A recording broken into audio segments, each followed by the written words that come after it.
repito, en las 16:05. Como es de su conocimiento, hoy estamos dando inicio a nuestra fase 2. Hace una semana, pues justamente estábamos en una dinámica de vital importancia, como lo fue la conclusión de la fase 1, habiendo consistido para el efecto la evaluación correspondiente al primer examen parcial, que justamente a esta hora pues estábamos brindando información al respecto. Así que con base en ello, mis estimadas y estimados, vamos a proceder con esta reunión de la manera que la agenda que está ante su vista pues nos lo manifiesta. Fíjense que no podemos iniciar ninguna actividad sin presentarles un cordial saludo. Asimismo, por la importancia que la fase 1 representó, es necesario presentar un repaso de la fase anterior, toda vez de que con base en la reunión anterior, como les repito, correspondió a la conclusión de nuestra fase 1 mediante ese primer examen parcial, que dará pie a que conozcamos hoy el tema correspondiente a la ley de arbitraje. Y en tanto yo estoy conversando acá, pues les voy a agradecer de que a lo último de su Código Procesal Civil y Mercantil verifiquen que esté ubicada la ley de arbitraje, que ya con anterioridad vimos a grandes rasgos a qué se refería, toda vez de que hubo una pregunta relacionada con qué era un laudo. Y por el conocimiento que ustedes ya poseen de derecho laboral, pues se hubiese esperado que ya tuvieran, digamos, que el manejo acerca de ese término, y en consideración, pues a esa pregunta se manifestó a grandes rasgos lo referente a esto de la ley de arbitraje. Ahora bien, en esta oportunidad sí vamos a proceder a estudiarla un poco más a detalle. Así que, mis estimados y estimadas, voy a proceder con la toma de asistencia. Y la toma de asistencia, ¿cómo la vamos a manejar? Es a través de preguntas, es decir, que a través de cada una de sus participaciones, pues vamos a ir proyectando lo referente a aspectos claves de nuestra fase 1. Para el efecto, pregunto por Aquino López Jennifer Lisset.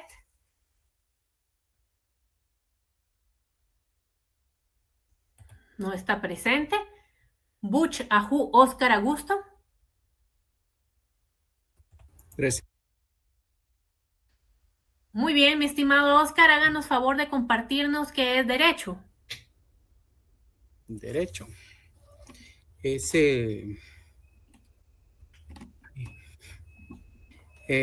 leyes, normas que nos sirven para tener a las personas para que las personas se comporten dentro de la sociedad, ¿verdad? Y que las autoridades tengan ese control respecto a esas normas, leyes que existen, ¿verdad? Muy bien, creo que usted me ha facilitado una definición personal. Ahora una definición doctrinaria, mi estimado Oscar. Recordemos que cuando les aplicaba justamente el primer examen parcial fue usando la técnica según lo visto en clase, porque no obstante la advertencia, fíjense ustedes de que hubo algunas personas que no compartieron lo que vimos en clase, sino que se fueron a internet y copiaron y pegaron. Y lastimosamente lo que copiaron y pegaron fue algunos aspectos de leyes o formas de organización legal de Perú y de México. Entonces, por eso la importancia que se refieran ustedes al contenido de lo visto en clase, ¿verdad? No solo copiar y pegar de material que ni siquiera leen de internet, y eso pues les causa confusión o la pérdida de puntos, como ha acontecido en este caso. Así que seguimos con don Oscarito y le voy a agradecer que nos comparta una definición doctrinaria acerca de lo que es derecho. Claro, es el conjunto de reglas, normas que rigen a las personas dentro de una sociedad. ¿Con qué objetivo, mi estimado? Esa definición lleva un agregado. con el objetivo de, bueno, habla del Estado que tiene el poder de someterlos, ¿verdad? El objetivo es la convivencia pacífica y la búsqueda del Y la bien paz, común. sí. Muy bien, don Oscar, seguimos con usted. Cuéntenos, por favor, cómo se clasifica el derecho. Se clasifica hecho privado y público. Muy bien, háganos favor de exponernos a qué corresponde cada una de estas ramas. ¿Qué es el derecho público? El derecho público, pues, es el conjunto de, de- de las ramas que se divide el derecho, en los cuales, por ser público, tiene que ver con el Estado, y en él encontramos lo que es el derecho laboral, el derecho comercial, el derecho, bueno, laboral creo que está en los dos, ¿verdad? Y el derecho administrativo. Administrativo, ajá, muy bien. Ujú. Y en el civil encontramos pues derecho civil, eh, ¿Será el derecho privado? derecho privado, perdón, derecho civil, derecho comercial, también laboral, porque laboral está en los dos, ¿verdad? De alguna manera, recordemos que el derecho Sí. civil, la regulación que éste contiene, afecta al derecho laboral. Entonces, sí tiene de alguna manera, pues, razón en lo que expone mi estimado Oscar. Ahora, una definición del derecho privado. El derecho privado es el conjunto de normas, reglas, eh, que están para, para guardar el bien de las personas. Muy bien, gracias. Vamos ahora con Cuculma As Alfredo.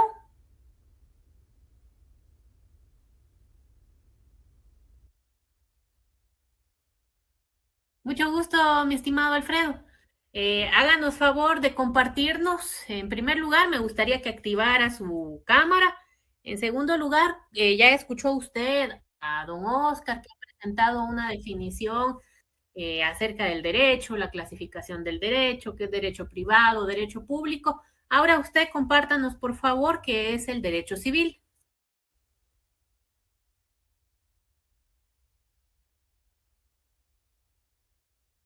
Según lo visto en clase y lo que abordamos en nuestra fase uno, ¿qué recuerda usted, mi estimado? ¿Qué es el derecho civil?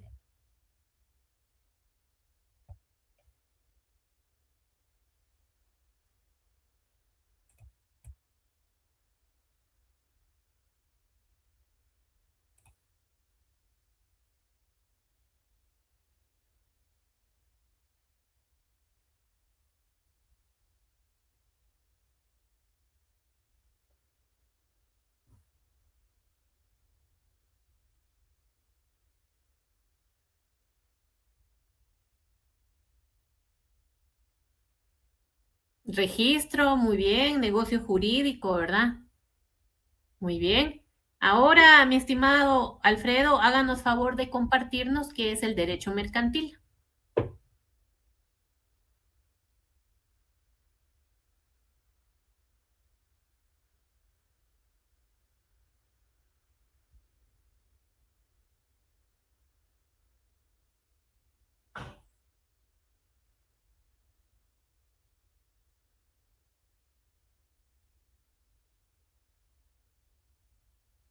Muy bien.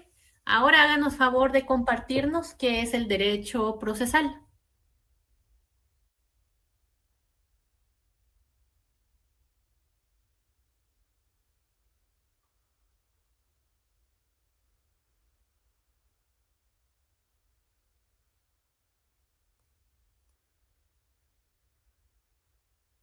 Muy bien, gracias. Vamos ahora con Marroquín Girón Silvia Verónica. Sí, licenciada, buenas tardes, con mucho gusto. Mucho gusto, mi estimada. Qué bueno saludarla. Háganos favor de compartirnos qué es proceso. Sí, licenciada, según lo que vimos en la clase, es una serie de etapas concatenadas, ordenadas, sistematizadas, que nos sirven para la obtención de un fin, o es un conjunto de actos dirigidos para la resolución de un proceso. Muy bien, gracias, mi estimada Silvita. Vamos ahora con Orellana González Magdalí. Presente, licenciada. Muy bien, mi estimada. Usted ya escuchó pues las preguntas que han sido practicadas con anterioridad. Ahora cuéntenos, por favor, qué es una demanda. Una demanda es cuando presentamos un memorial para donde estamos haciendo la petición de un litis o resolver algún conflicto que se presenta ante un órgano jurisdiccional para que nos pueda dar audiencia para resolver el conflicto de lo que estamos solicitando. Muy bien. Cuéntenos, por favor, qué es un órgano jurisdiccional.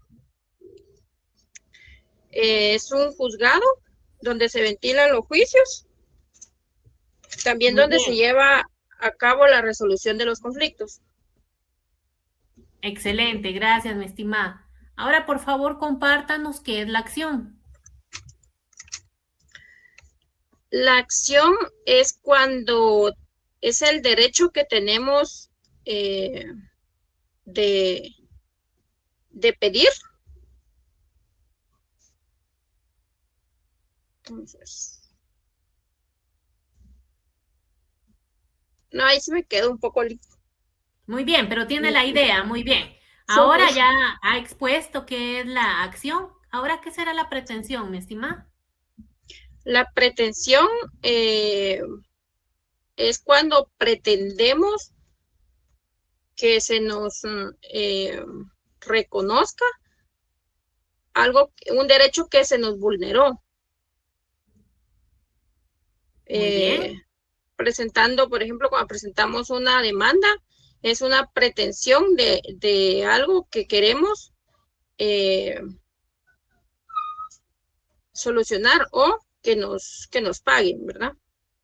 excelente. Es decir, que la acción va relacionada con la pretensión, ¿verdad? No Sí, podemos así es. accionar si no tenemos una idea clara acerca de qué es lo que nos motiva, qué es lo que queremos como producto del accionar. Muy bien, mi estimada Correcto. Magdalena, seguimos con, cuénteme, por favor, cómo es que se inicia un proceso y cómo concluye. Se inicia con una demanda y concluye con un proceso cuando obtenemos un fin. Muy bien, tiene la idea. Ahora bien, usted ha informado que se comienza con la demanda. Excelente, así es. Luego hay un proceso, ¿verdad? Pero el producto de ese proceso, ¿qué va a ser, mi estimada? Podemos decir que es un juicio ordinario. Dentro del proceso, recordemos que hay distintos tipos de juicios que vamos a atender. Al menos en la fase 1 fueron los juicios de conocimiento, ¿verdad? Ya dentro de esta fase 2 y la fase 3 van a ser otros juicios que vamos a conocer u otros procesos que vamos a darle seguimiento. Pero ahorita vamos a seguir resolviendo esa pregunta, mi estimada Magdalí. La felicito que tiene la idea, solo falta ahí esclarecer algunos extremos que ahorita le van a ayudar.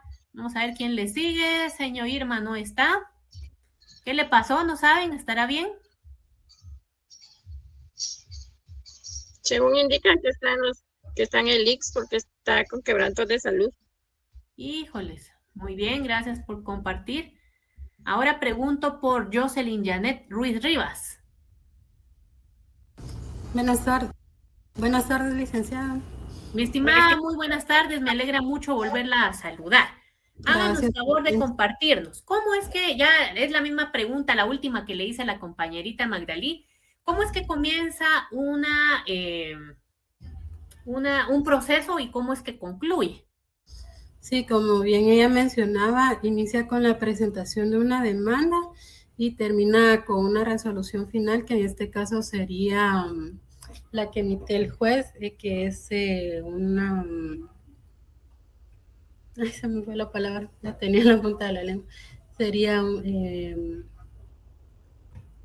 Yo sé que le va a ayudar a esclarecerlo, mi estimada, y tiene la idea y eso me agrada mucho.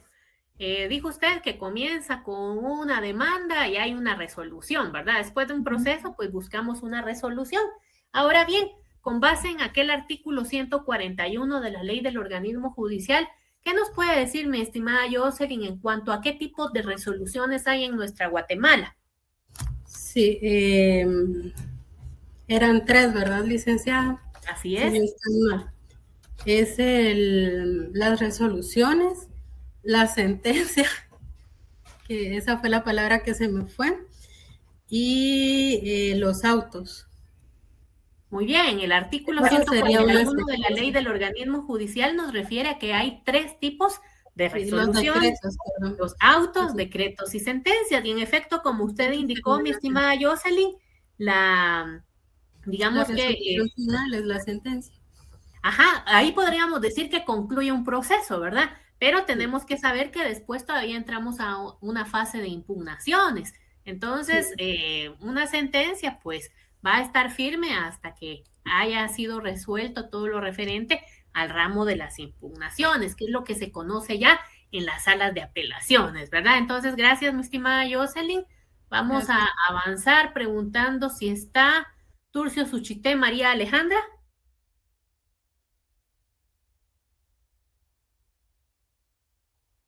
Se ve conectada, pero no contesta. Muy bien.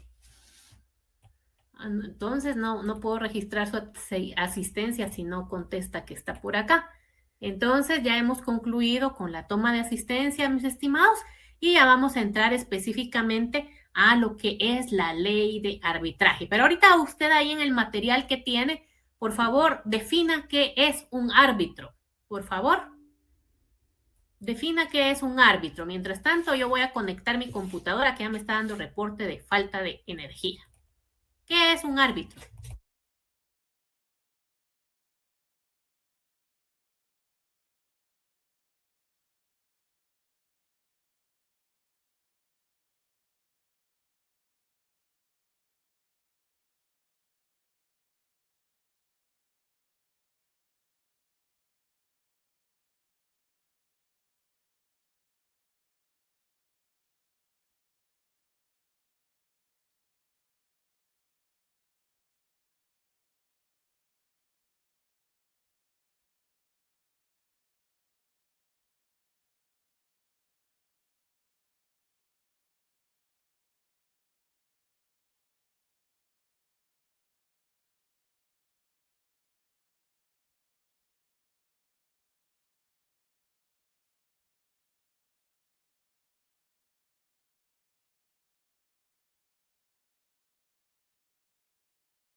Muy bien, la pregunta, ¿qué es un árbitro, verdad? Y como les repito, la ley de arbitraje ya la vimos a grandes rasgos con anterioridad, sin embargo, hoy vamos a entrar más a detalle para conocerla.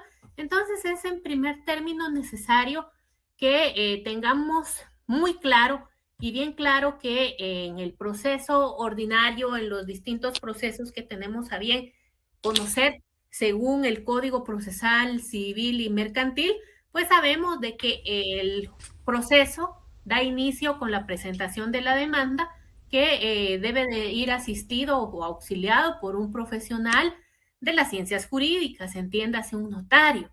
Entonces, ¿para qué estamos estudiando? ¿Para qué está usted aquí? Está con el objetivo de aprender a modo de poder asesorar y ayudar a las personas que en determinado momento acudan con usted en búsqueda de un auxilio profesional, de una orientación, de una ayuda. Ahora bien, ¿qué es lo que pasa?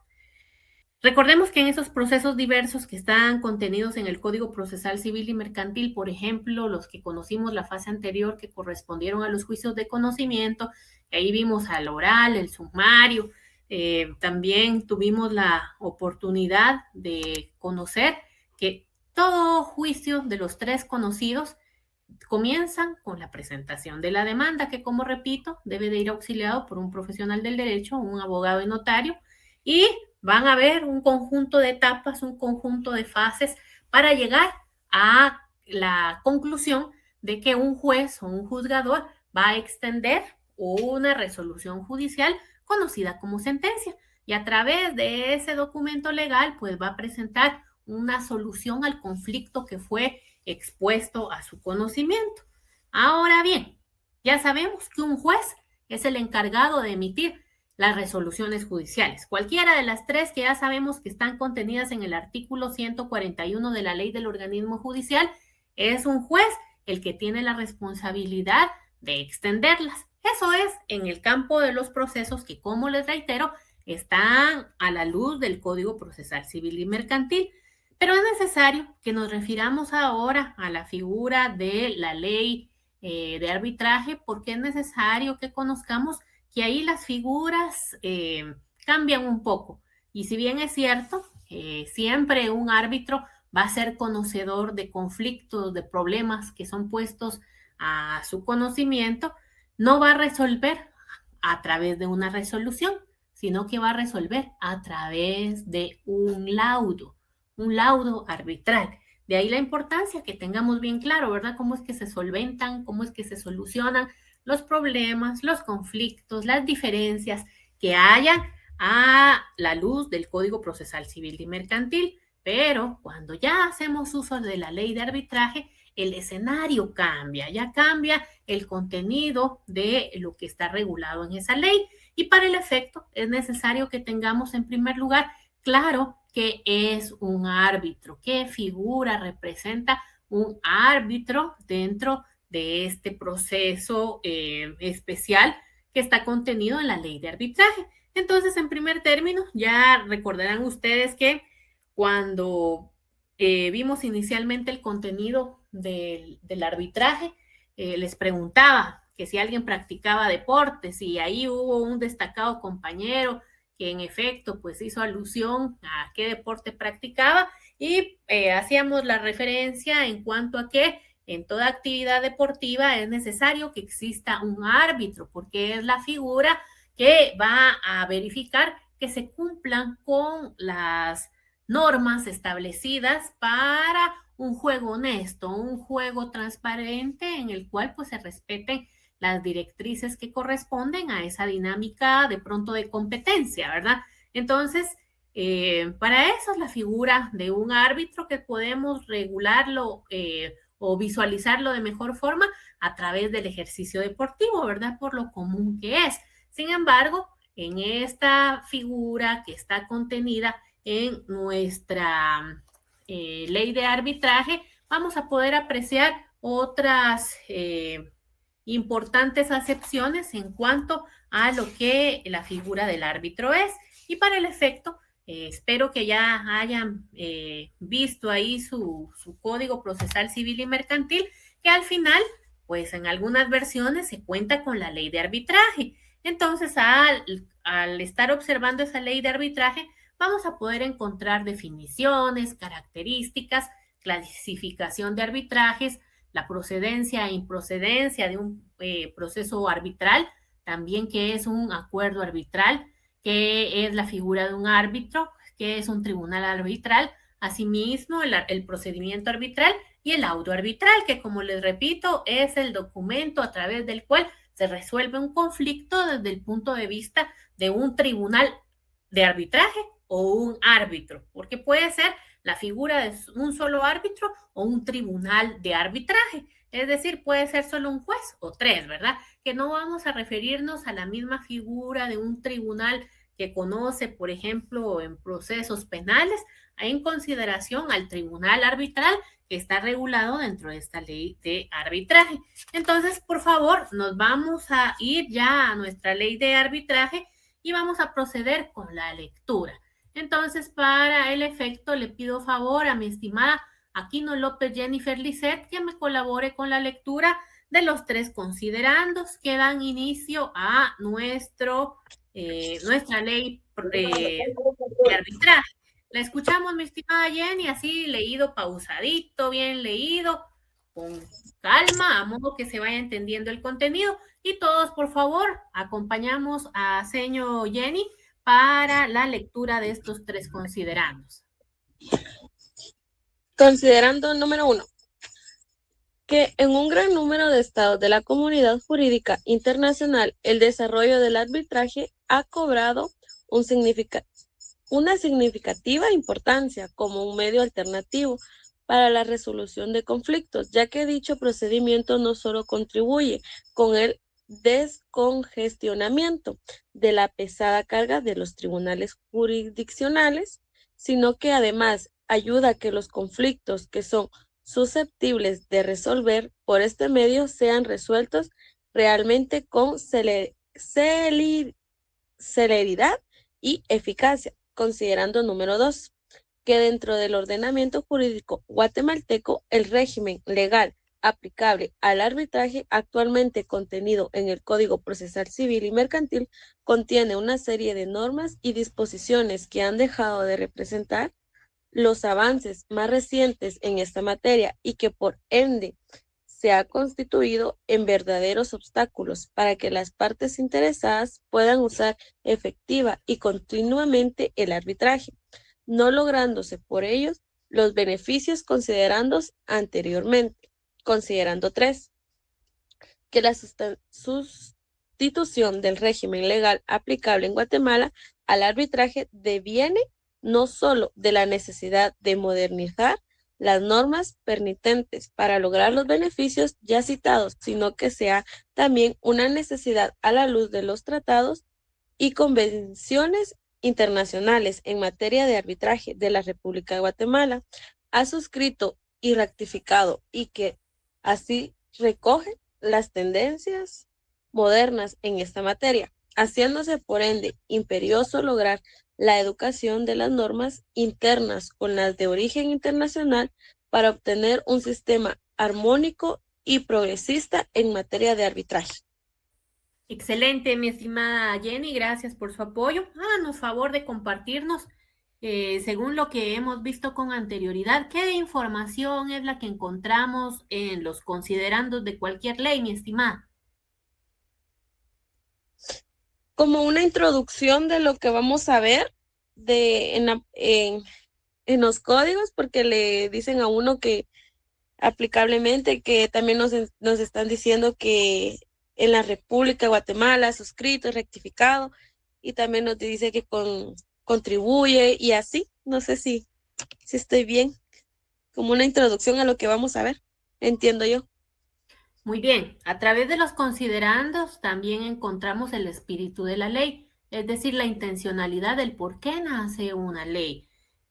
Como ustedes podrán haber observado en lo que le dieron lectura y lo que la estimada compañera Jenny le dio seguimiento, pues cada uno de los considerandos presenta una información en cuanto al por qué existe esa ley. Y cada uno de estos 3 considerandos tiene información ampliamente necesaria para que justamente se entienda a modo de introducción el contenido de esta ley. Por ejemplo, si nos vamos a la Constitución Política de la República de Guatemala, ustedes sabrán que no tiene considerandos en sí, pero tiene un preámbulo, ¿verdad? Que lo podemos conocer como una introducción acerca del por qué y para qué existe ese documento legal.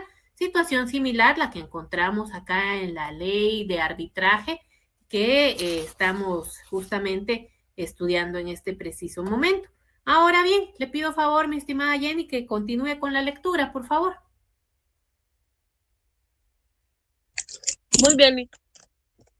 Drague, primero no se me vaya a ahogar, ahí un su heladito, no sé qué está comiendo, pero no se me vaya a ahogar. Ahí dele tranquila. Por tanto, en ejercicio de las atribuciones que le confiere el inciso A del artículo 171 de la Constitución Política de la República, decreta lo siguiente: Ley de Arbitraje, capítulo 1, disposiciones generales. ¿Leo el artículo 1? Por favor, mi estimada. Artículo 1. Ámbito de aplicación. La presente ley se aplicará al arbitraje nacional y al internacional cuando el lugar de arbitraje se encuentre en el territorio nacional, sin perjuicio de cualquier tratado multilateral o bilateral vigente del cual Guatemala sea parte. 2. Las normas contenidas en los artículos 11, 12, 45, 46, 47 y 48 de la presente ley se aplicará aun cuando el lugar del arbitraje se encuentre fuera del territorio nacional. ¿Sigo? ¿Dos, por favor? Sí. Bueno. Artículo 2. Arbitraje internacional. 1. Arbitraje es internacional cuando, inciso A, las partes de un acuerdo de arbitraje tienen al momento de su celebración sus domicilios en estados diferentes, o, inciso B, uno de los lugares siguientes está situado fuera del estado en el que las partes tienen sus domicilios. Inciso I, el lugar de arbitraje si ésta se ha determinado en el acuerdo de arbitraje o con arreglo al acuerdo de arbitraje. Inciso I2 se parece. El lugar de incumplimiento de una parte sustancial de las obligaciones de la relación comercial o el lugar con el cual el objeto del litigio tenga una relación más estrecha. Inciso C. Las partes han convenido expresamente en que la cuestión objeto del acuerdo de arbitraje está relacionada con más de un estado. Número 2. Los efectos del numeral 1 de este artículo se entenderán que, inciso A, si alguna de las partes tiene más de un domicilio, el domicilio será el que se guarde una relación más estrecha con el acuerdo de arbitraje. Inciso B, una parte no tiene ningún domicilio o residencia habitual, se considerará domiciliada en el lugar donde se encuentra. Muy bien. Tercero, por favor, mi estimada Jenny. Materia objeto de arbitraje. Número 1. La presente ley se aplicará en todo aquellos casos en el que se controversia verse sobre materias en que las partes tengan libre disposición conforme a derecho. Número 2. También se aplicará la presente ley a todos aquellos otros casos en que, por disposición de otras leyes, se permita el procedimiento arbitral, siempre que el acuerdo arbitral sea válido conforme a esta ley. Número 3. No podrá ser objeto de arbitraje, inciso A, las cuestiones sobre las que hayan recaído resolución judicial firme, salvo los aspectos derivados de su ejecución. Inciso B, las materias inseparablemente unidas a otras sobre las que las partes no tengan libre disposición.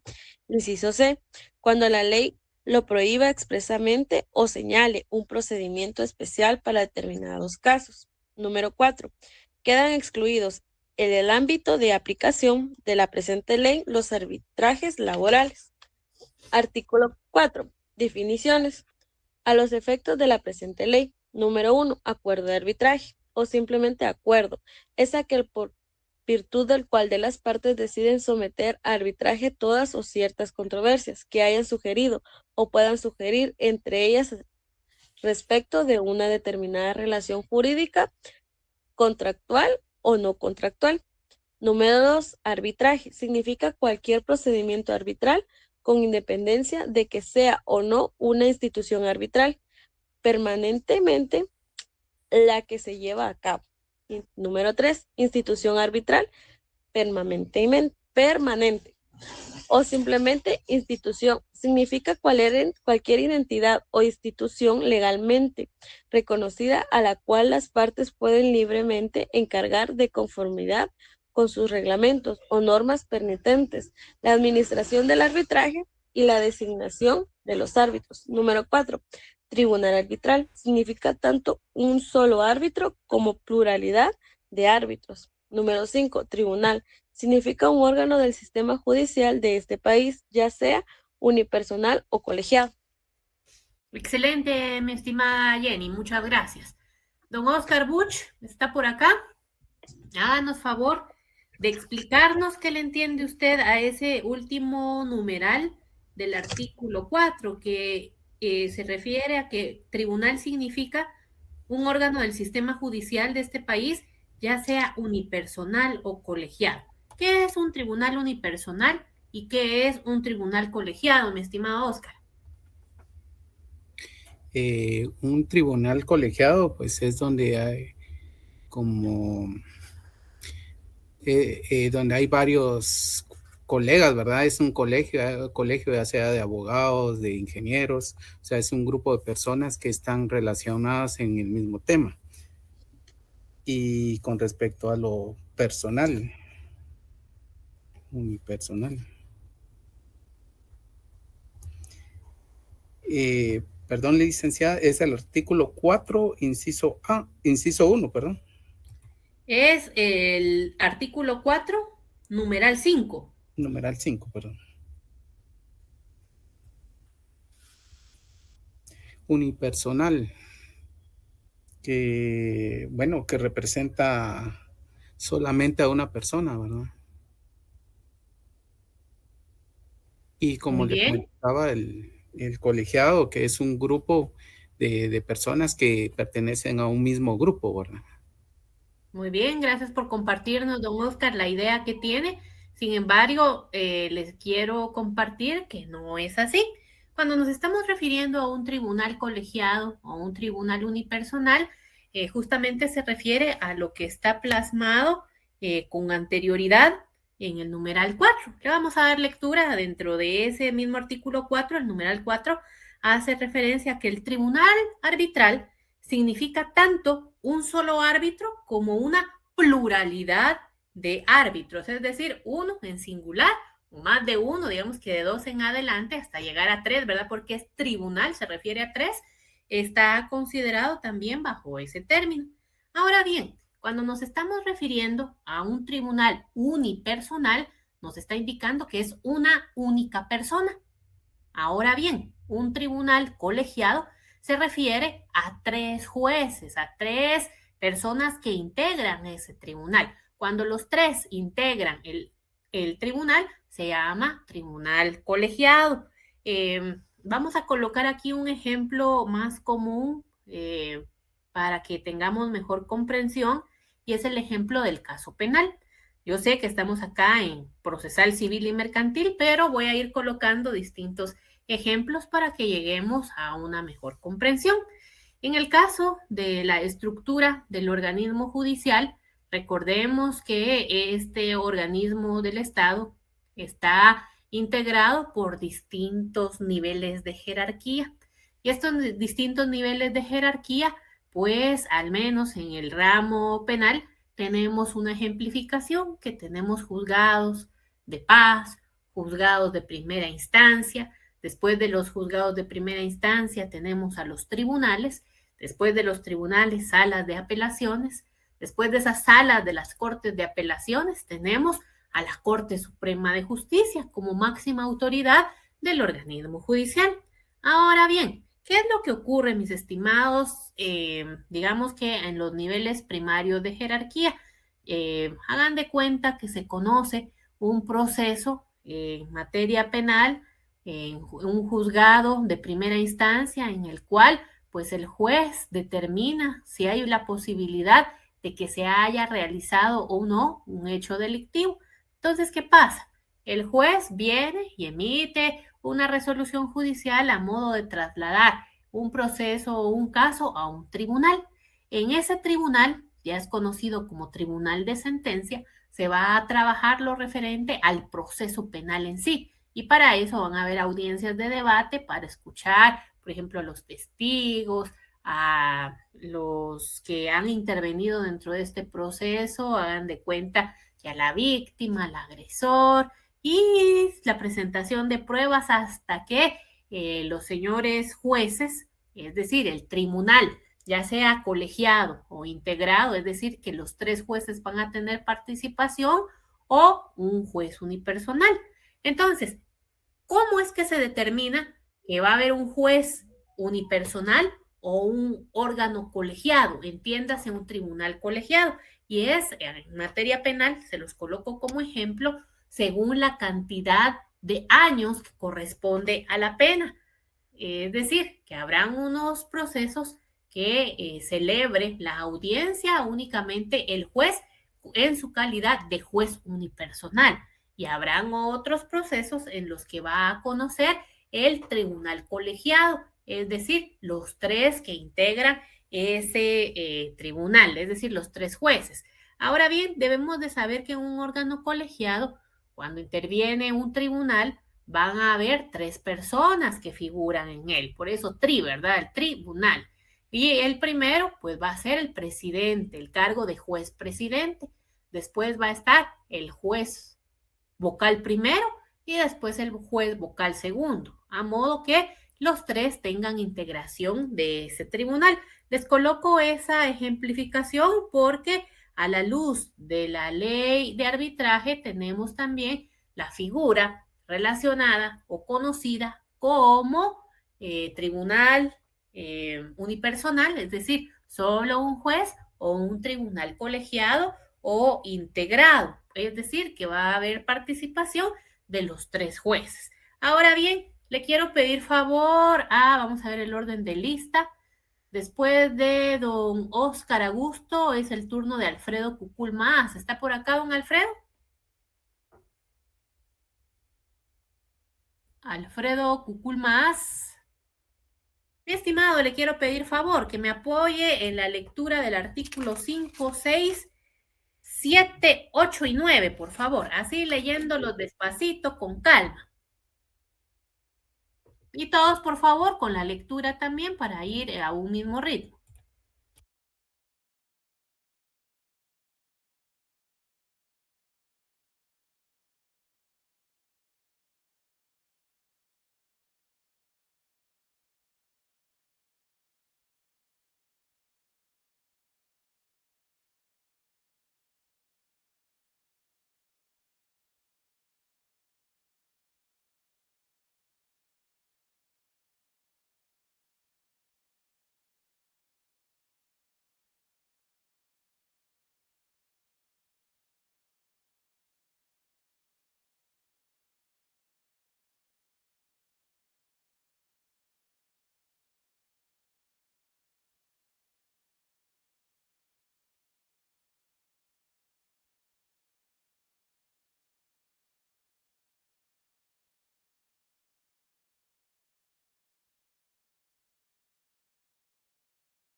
Destinatario.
Muy bien, mi estimado, muchas gracias. Entonces, como ustedes se pueden percatar, todos los artículos están altamente interesantes, pero el artículo 4 es especial porque ahí encontramos definiciones que nos ayudan a entender el resto de la ley. Asimismo, le invito ahí que usted me acompañe en hojear su ley y nos quedamos justamente en el artículo 9. Cuando avanzamos en la lectura vamos a llegar al capítulo 2, que se refiere al acuerdo de arbitraje. Artículo 10, formas de acuerdo de arbitraje. Artículo 11, excepción de incompetencia fundada en el acuerdo de arbitraje. 12, acuerdo de arbitraje y adopción de medidas provisionales. Luego llegamos al capítulo 3 o capítulo 3, que es la composición del tribunal arbitral. Número 13, número de árbitros. 14, calidades para ser árbitros. 15, nombramientos de los árbitros. 16, motivos de recusación. Recordemos que la figura de la recusación está a lo interno de nuestro código, perdón, de nuestra ley del organismo judicial como parte de los impedimentos que existen en nuestra Guatemala. Ahí tenemos una clasificación acerca de 3 impedimentos y una de ellas es la recusación. Luego avanzamos con el 17, que es el procedimiento de recusación. 18, falta o imposibilidad de ejercicio de las funciones. 19, nombramiento de un árbitro sustituto. 20, derecho a exigir anticipo de gastos y honorarios. Luego, capítulo 4, que se refiere a la competencia del tribunal arbitral. 21, facultad del tribunal arbitral para decidir acerca de la competencia. Artículo 22, facultades del tribunal arbitral de ordenar providencias cautelares. Capítulo 5, sustanciación de las actuaciones arbitrales. Artículo 23, trato equitativo de las partes. 24, determinación del procedimiento. 25, lugar de arbitraje. 26, iniciación de las actuaciones arbitrales. 27, idioma en el arbitraje internacional. 28, demanda y contestación. 29, audiencias y actuaciones por escrito. 30, representación de las partes. 31, notificaciones. 32, rebeldía de una de las partes. Recordemos que la rebeldía es una de las actuaciones o conductas, manifestaciones que puede hacer alguna de las partes, ¿verdad? Ahora nos vamos al 33, que es el nombramiento de peritos por el tribunal arbitral. 34, asistencia de los tribunales para la práctica de pruebas. ¿Qué es la prueba? Es algo elemental dentro del proceso, porque a través de los distintos medios de prueba que sean presentados, sabemos que así va a ser también la orientación que el juez va a tener para dictar una sentencia o una resolución. Luego avanzamos al 35, procedimiento para la prestación de auxilio judicial. Capítulo 6, pronunciamiento del laudo y terminación de las actuaciones. 36, normas aplicables al fondo de litigio. 37, amigable composición del arbitraje ex aequo et bon. Como recordarán ustedes, esta figura algo similar está a lo interno del Código de Trabajo o Código Laboral, que alude lo referente a los amigables componedores, ¿verdad? Ahora, el 38, la adopción de decisiones cuando hay más de un árbitro. 39, transacción. 40, formas y contenido del laudo. 41, terminación de las actuaciones. 42, corrección e interpretación del laudo y laudo adicional. Capítulo 7, impugnación del laudo.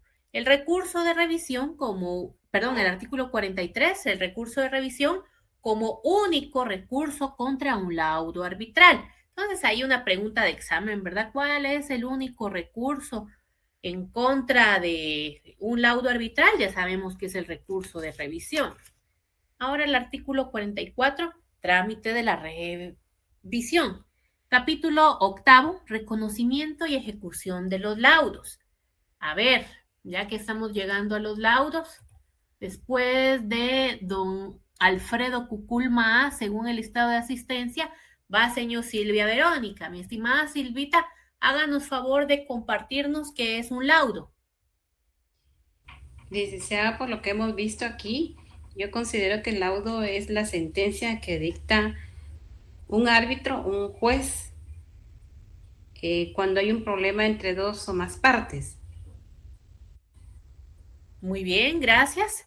Ahora nos vamos al artículo 46, que es el reconocimiento y ejecución. 47, motivos para denegar el reconocimiento o la ejecución. ¿Sí, mi estimada Silvita? ¿Me escucha, Silvita? ¿Me escuchan, jóvenes? Gracias, Jocelyn. Ahí le miro su carita que me confirma. Gracias. 47, motivos para denegar el reconocimiento o la ejecución. 48, procedimiento para el reconocimiento y ejecución del laudo. Y el capítulo 9, otros métodos alternativos para la resolución de conflictos entre particulares. 50, sustanciación de la conciliación. Capítulo 10, disposiciones finales y derogatorias. Artículo 51, capacidad del Estado y personas de derecho público para someterse al arbitraje. 52, procesos arbitrales en trámite. 53, modificación de disposiciones conexas. 54, fusión de los conceptos de cláusula compromisoria y compromiso. Artículo 55, derogación de disposiciones legales. Y el último artículo, que es el 56, que se refiere a la vigencia de esta ley, que reza lo siguiente: esta ley entrará en vigencia 8 días después de su publicación en el Diario Oficial. Pase al organismo ejecutivo para su publicación y cumplimiento, dado en el Palacio del Organismo Legislativo en la ciudad de Guatemala a los 3 días del mes de octubre de 1995. Luego, Palacio Nacional, Guatemala, 16 de noviembre de 1995.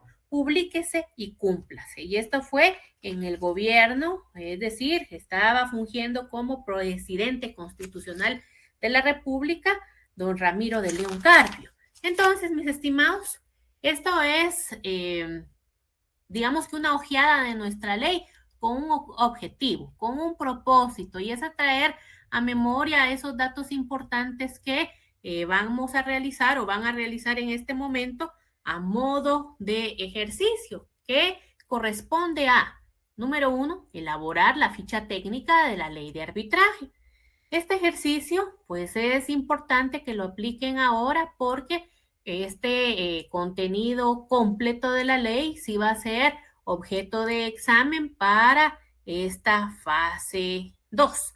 Número 2, elabore un cuestionario de la ley de arbitraje como un mínimo de 20 preguntas. Entonces, mis estimados, en este preciso momento voy a dejar de presentar este material y les voy a agregar otro. Así que denme un momentito, por favor. Es necesario, pues, recordar que figura de la ficha técnica. Y la ficha técnica posee elementos centrales que nos van a ayudar a comprender, entender y conocer una ley de mejor forma. Entonces, acá en la ficha técnica que tienen ustedes a su vista, la voy a ampliar un poquito más para que vean su contenido más cercano.